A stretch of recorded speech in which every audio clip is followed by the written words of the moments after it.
Ipinahayag ni Donald Trump ang tagumpay laban sa Iran. Sabi niya, wala na silang mabobomba roon. Pero matapos ang closed-door briefing, sinabi ng mga senador na balak pa rin ni Trump magpadala ng ground troops sa Iran. Sa kabila ng lahat, ang militar na kampanya ng Amerika at Iran na nakaapekto sa Iran na ang supply ng langis at gas sa mundo ay 12 araw na at lalong marahas.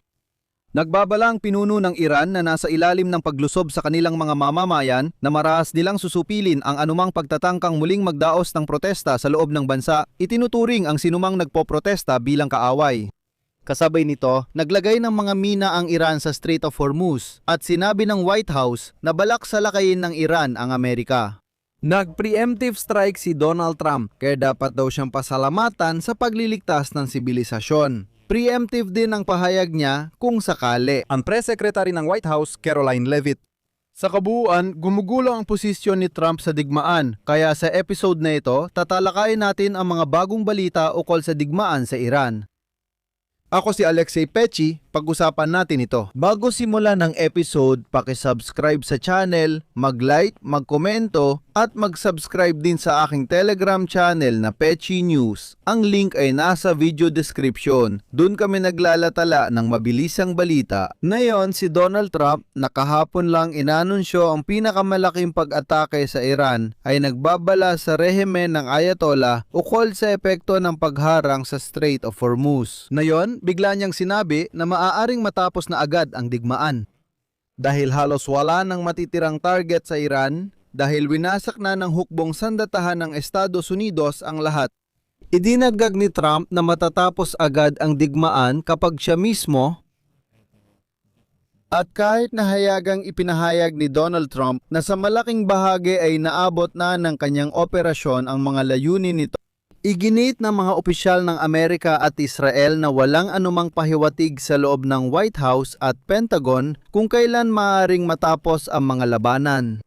Sinabi ni Ministro ng Depensa ng Israel, Israel Katz, nitong Miyerkules na magpapatuloy ang digmaan ng walang limitasyon sa oras. Hanggat kinakailangan, hanggang makamit namin ang lahat ng layunin at makamtan ang ganap na tagumpay sa kampanyang ito. Bukod pa rito, sinasabi ng mga opisyal ng Israel at Amerika na naghahanda sila para sa mga pag-atake laban sa Iran nang hindi bababa sa 2 linggo pa. Tumanggi si Trump magbigay ng eksaktong petsa ng pagtatapos ng digmaan, pero sabi niya malapit na raw at idedeklara niya ang tagumpay dahil wala na raw dahilan para magpatuloy ang labanan. Higit pang naging kakaiba ang pahayag ni Trump kasabay ng mga halagang pangyayari. Una, si Senador Demokratiko Richard Blumenthal matapos ang isang closed-door briefing ng Senate Armed Services Committee na isinagawa ng White House ay lumabas at naghayag na lahat ay patungo sa pagpapadala ng mga tropang Amerikano sa Iran. Narito ang sinabi ni Blumenthal. Pagkatapos ng briefing na ito, mas nadismaya at nagalit ako kaysa dati sa 15 taon ko sa Senado. Mas marami akong tanong kaysa sagot, lalo na sa halaga nito. Pinakanababahala ako sa banta sa buhay ng mga Amerikano kung ipadala natin ang ating mga anak sa Iran. Mukhang papunta tayo sa pag-deploy ng mga tropang Amerikano sa lupa ng Iran para tugunan ng anumang posibleng target.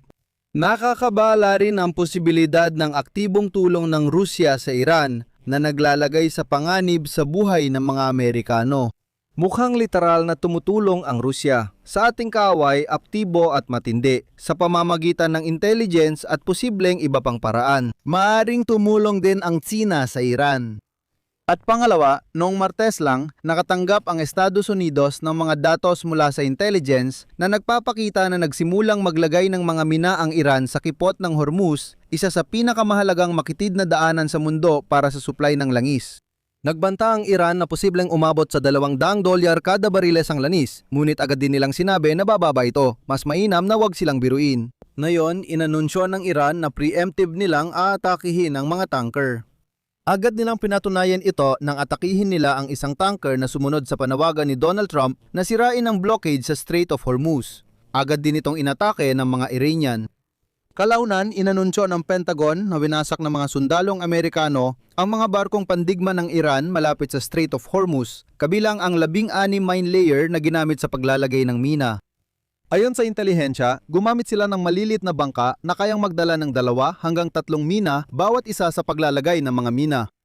Sinabi ni Admiral Brad Cooper, commander ng US Central Command, na layunin ng mga sundalong Amerikano na hadlangan ang kakayahan ng Iran na magpakita ng lakas at magdulot ng problema sa kipot. Patuloy na tinatamaan ng mga Amerikano ang rehimeng Iranian, lalong lumalakas ang Estados Unidos habang humihina ang Iran. Bumaba bigla ang mga pag-atake ng Iran gamit ang misil at drone. Kasabay nito, lumabas ang ulat na posibleng maglunsad ng pag-atake ang Iran sa mga kaalyado ng Estados Unidos at Israel pati sa sentrong pang-ekonomiya at mga bangko sa gitnang silangan. Naglabas ngayon ng pahayag ang sentral na punong himpilan ng militar ng Islamikong Republika. Iniwan ng kaaway ang pagkakataon para umatake sa mga sentrong pang-ekonomiya at bangko ng Estados Unidos at Zionistang rehimen dito sa rehiyon. Hindi namin inirekomenda sa mga residente ng gitnang silangan na manatili sa loob ng 1 kilometrong radius ng posibleng target ng pag-atake ng Iran. At dito inihayag ng Central Islamic Republic ng Microsoft, Palantir, IBM, Nvidia at Oracle ay nakabase sa gitnang silangan.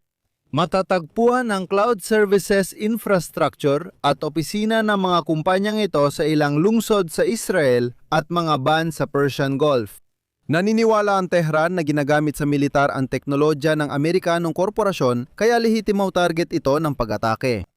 Sinabi ng sentral na militar na kayang umatake ng Iran ng mahusay. Nauuna na tayo ng malaki sa schedule. Mas malaki ang pinsalang nagawa natin kaysa inaasahan sa unang 6 na linggo pa lang. Galit ang Iran sa mga sentrong pang-ekonomiya at bangko sa gitnang silangan Estados Unidos at mga dayuhang bansa sa Persian Gulf. Hinabol din nila ang natitirang bahagi ng reyon. Nagbabayad sila para sa 47 taon ng kamatayan at pagkawasak na kanilang idinulot. Ito ang kabayaran. Hindi sila makakalusot ng ganoon kadali.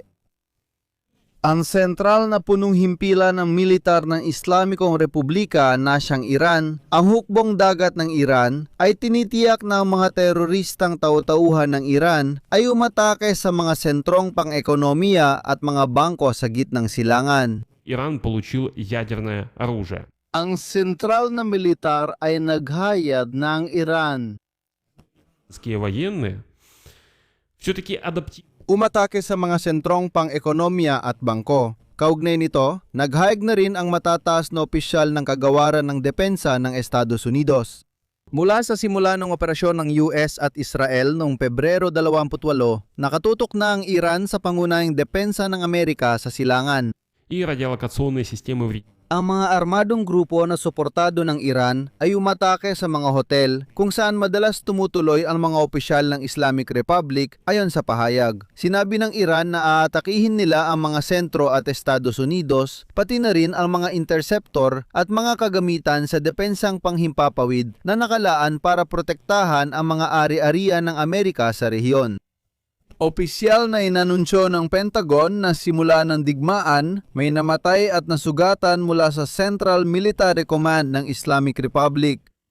Ayon sa mga opisyal militar ng Amerika, natutunan ng Iran na maaring umatake ang Iran sa Возможностей, таких как перехват, mga sentro, mga bangko, kaya't ang layunin ng Iran ay mapuno ang mga sistema ng air defense at maubos ang mga reserba. Inamin ni General Dan Kane ng pinagsamang komite ng mga hepe ng Estados Unidos na binago ng militar ng Iran ang kanilang taktika. Narito ang kanyang pahayag. Ayon sa sentral na tanggapan ng militar na pamunuan, binabago ng Iran ang kanilang taktika dahil sa ilang konsiderasyon. Sinabi ng Iran sa Republika na ipinaalam nila kung ano ang gumagana. At nitong mga huling araw, tungkol sa mga sentrong pang-ekonomiya at mga bangko sa gitnang silangan, mahigpit na lihim ang makabagong radar at infrastruktura ng komunikasyong militar ng Estados Unidos, kaya mahirap matukoy kung aling sistema ang nasira pero ang mga lokasyon. Ang sentral na pamunuan ng Islamiko ay naghayag na maaaring maapektuhan ng Iran ang kakayahan ng mga sundalong Amerikano sa koordinasyon. Sinubukan din ng Iran na sirain ang depensa ang panghimpapawid sa pamamagitan ng pambobomba sa 3 radar at bangko sa kampo Arif Jan sa Kuwait kung saan may mga sundalong Amerikano. Bukod pa rito sa pagkakataong ito, hindi lang Israel ang inaatake ng Iran. kundi pati na rin ang mga pasilidad sa Qatar, Kuwait, United Arab Emirates, Saudi Arabia, Iraq at Bahrain. Ayon sa Central Military Command ng Islamic Republic, maaaring magsagawa ang Iran ng matinding reaksyon, lalo na ang mga pag-atake ng Tehran sa mga kalapit bansa nito. Binigyang diin ng ministro na, ayon sa kanya, malaki ang pagkakamali ng rehimeng Iranian. Sa ngayon, wala pang ebidensya na nauubos ang missile at drone ng Iran, taliwas sa sinabi ni Donald Trump, kaya ang pahayag tungkol sa tagumpay, inanunsyo ng Central Command ng Islamic Republic, pindutin ang kampanilya sa channel at huwag kalimutang mag-like.